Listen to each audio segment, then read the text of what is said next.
Welcome back into Sports Drive. I am your host, Zach Woodard. Like I said at the very beginning of the show, we got to talk to Canyon ISD volleyball and tennis coach today, Coach David DeLeon, the head coach of the tennis team that went to state, ultimately came up short, but still finished as state runner-ups after a remarkable season. Got to talk to us about it in a nutshell, and also with one of the players. So we'll take a listen to what they had to say. Trip to the state finals. Just kind of tell us about the season in a nutshell. When the season started, we felt really good about our chances to compete for a state title. We compete in the toughest district in the state with Randall and West Plains and Dumas also being top 20, 25 teams. But just felt really good about our crew and all the work they had done all summer, and kind of ended up where we thought we would. Had a few battles with Randall and Vernon along the way, but ultimately I think we accomplished what we wanted to, which is compete for a state championship. Ultimately fell to Wimberley 5-10, but when you're competing for a state title, things can go either way, and we were good with where the chips fell. I think we lost to a better team that day, but it was a lot of fun. A lot of people don't get to experience that. They spend a lot of time their entire careers chasing what we got to do, and so abundantly satisfied and blessed with our accomplishments. Yeah, expand on that experience. What is it like to be over there and experience being a state?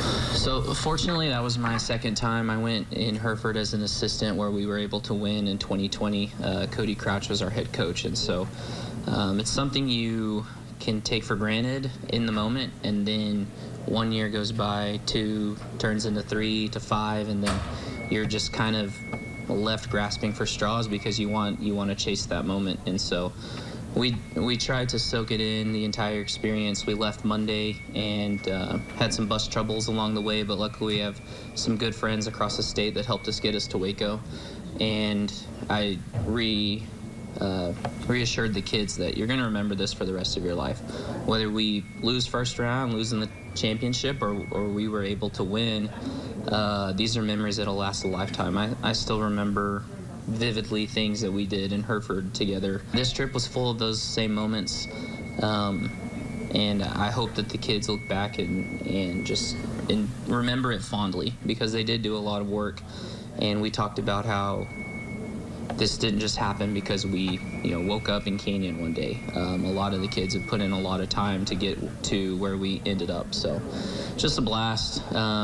When the dust settled, some might feel as if you're disappointed or sad with losing, but man, it was a heck of a ride. We finished 26-3. We were on a 24-match win streak, had 9 wins over top 15 teams in the state, and so just on the last day we got beat, and there's no shame in that. It was a lot of fun. Canyon's had a long history of successful tennis. Yes, sir. What does that mean to you personally to be now part of this ongoing tradition? I'm a very small part. I don't hit a tennis ball. I just feed the kids and get them to where they need to be on time.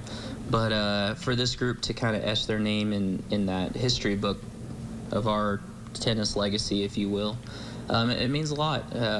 They've had a lot of success. Started with Gary Marable back in the late 80s, early 90s.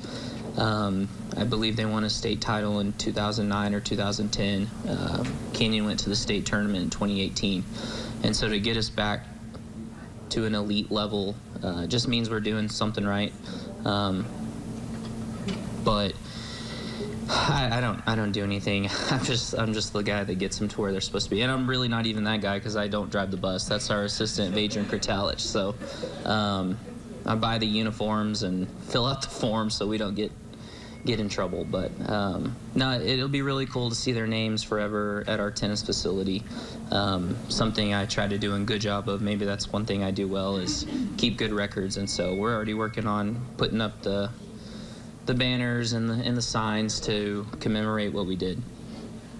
How valuable is this experience for the kids you're going to have coming back next year? I don't think you can put a price on it. If I had to attribute one thing to Wimberley beating us, because on paper it was a really tight tennis match. Just about everywhere was a coin flip, and that really doesn't happen a lot in team tennis. oftentimes you are lopsided. Either you're the bug or the windshield, as I like to say. And that was just a complete coin flip. Whoever plays better that day is going to win. And one of the things I think Wimberley did have on us is championship experience. Their seniors, they had 8 in their lineup, had been to the state tournament 4 times in a row. They have now won twice. And so if there was an edge, I think it was their experience on that stage, on those courts at Baylor University. And so for our underclassmen to have that now and to kind of have that pit in their stomach about losing, and I hope it drives them and propels them to get back there, and hopefully we can do that and switch the result a little bit. We had 4 seniors: Cooper Richardson, who y'all are about to hear from, Bradley Enriquez, Samantha and Kaylee Miller, our twin senior sisters. But the bulk of our team will be back next year, and I've got an unofficial team statistician, Dr. Neil Terry, that has eloquently scouted the state and the region, and he feels confident in our ability, if we work hard and continue to get better, to get back there. And so yeah, I mean, I hope it propels them and encourages them to work when they don't want to work, so we don't have that sour feeling losing a championship again. Have to give one shout out. Jill Van Zee is the chief of staff for the athletic director at Baylor, and they were beyond gracious hosts, the university and her in particular, for us and all 4 teams competing at the state tournament. So thank you to Baylor University and their hospitality. Getting a trip to state, experiencing that just overall as a team, how does it feel to just be out there? It was a lot of fun to experience with more teammates than I have in the past. It's definitely different than an individual state championship. I definitely didn't think it was going to be that much different, but it was a lot of fun to experience that at the team aspect. And I think that, watching my dad go to state championships, it was fun to just experience kind of what I experienced as a coach's kid and I guess a filmer. I mean, first year with Canyon, you come in, obviously you know the kids, just playing against them, but how was that just, having those new teammates in that team environment? It was definitely different because, I'm obviously practicing to be the best boy in the district, and so obviously at the beginning of the summer I was thinking I have to go through all these athletes that are, very competitive, that wear purple, so it was definitely a different aspect, but it was a lot of fun because they took me in like one of their own, and that they've known me for 4 years as a teammate, not as an opponent. So it was just a really cool aspect to kind of see them just take care of me and bring me in as one of their own. So.